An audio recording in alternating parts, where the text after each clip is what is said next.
Hi, good afternoon. So, naabot lang ako ang order sa Shein. Actually, kaning order, sanina ni para sa ako ang anak. Supposedly sa ang baptism. Pero wala man siya naabot dayon. So, nagpalit na lang akong ugangan og sanina para niya. And then, sa ako ang husband pod, gipalitan ako siya og white short sleeve. But then, nagkaroon ng delay si Shein. So, wala din siya na-deliver. Supposedly, ma-deliver unta siya before November 4.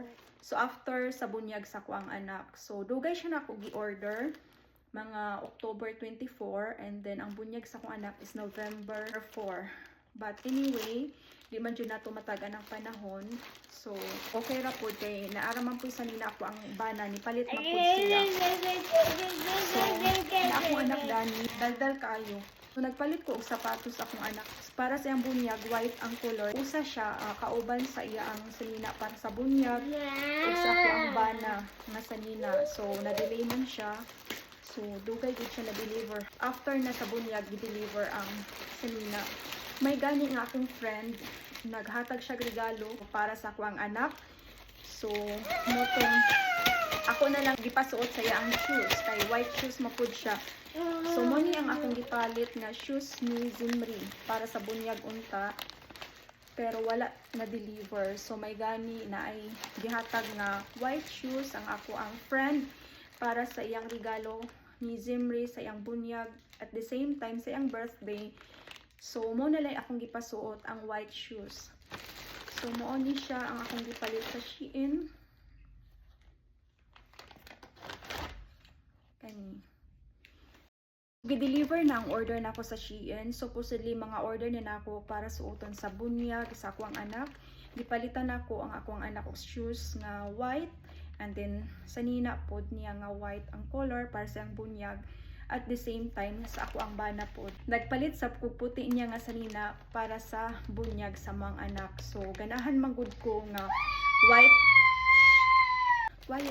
Ganahan manggod ko. Ganahan manggod ko nga white. Ganahan manggod ko nga white dress ang akong suoton para sa bunyag. At the same time, sa akong anak pod, puti ang yang suoton, shoes, and then sanina pod niya. And including sa akong bana, puti sab ang yang suoton. So okay lang ang pants nga dili puti sa akong bana as long as white ang upper. Since bunyag siya, so ganahan ko white ang amo ang suoton. So mao ni ang gi-order unta na ako sa Shein para sa akong anak. Pero delayed lang siya gi-deliver after na sa baptism or after na sa bunyag gi-deliver ang ako ang order. Muni ang shoes nga gi-order sa para sa akong anak. Suoton unta niya sa bunyag. But anyway, na may gihatag nga regalong ako ang amiga nga white shoes, mo na lang ako gipasuot sa iya sa bunyag. So kani. And then akong bana nagpalit na lang sab siya og upper niya nga white short sleeve, nga white sleeves para sa iya. Kani siya. So mo ani unta ang suoton ni Zimri para sa iya ang bunyag. So terno ni siya, upper and lower. So short and mo ni siya.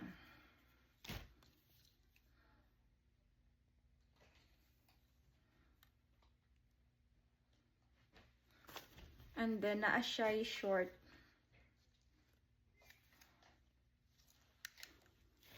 So terno siya. Ganahan ko sa iya ang tela kay cotton. Nya bukuan kana ang humukon siya nga pagka tela. And then nagpalit po ko og dress. Anyway, ang ako ang white dress para sa akong bunyag is napalit na nako una. So nanakoy dress. Ang ilaa lang nga na late na ko siya og palit. So nag-order sa kog dress medium size. So ganahan ko ani nga dress. Humukon sab siya. Niyang quality. Dali ra siya mauga og labhan. And then sa ako ang bana, muni para sa upper unta niya.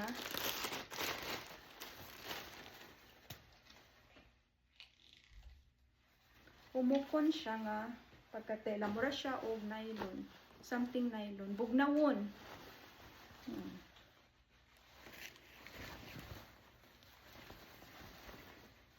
So maura tong akong gi-order sa Shein. By the way, second batch na ni siya kay ang first batch mo tong ako ang white dress, and then napoy ubang order na ako. Napoy uban nga gi-order na ako sa Shein. So kani siya muni nga second batch nga gi-order na ako nga na-delayed siya pag-deliver. Supposedly maunta ni akong ipasuot sa kuwang anak kaning white nga clothes niya and white shoes, and sa kuwang bana ang white upper niya para sa bunyag sa among anak.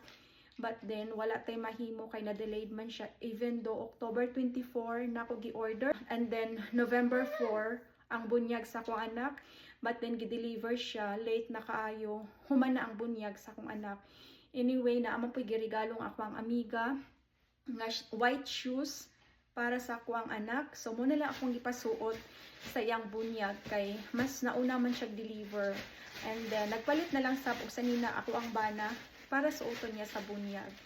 So mo maguna akong ganahan kay di man siya ingon obligado ka magsuot og white, but then ganahan na jud ko magsuot og puti nga dress, and then akong anak puti pud ang iyang suoton, and sa ko ang bana bahala nag ang iyang pants dili puti, basta ang upper is puti or white nga clothes nga sanina kay bunyag man siya, then kay nice man sab siya tan-awon pag bunyag naka white. So mga bisita o kira dili siya naka-white. So mostly mo sab ako nakita sa mga pictures sa uban nga ang parents ug ang anak naka-white yun sila. So mora to, and thank you so much. Thank you for subscribing our YouTube channel. God bless and see you in our next video. Bye!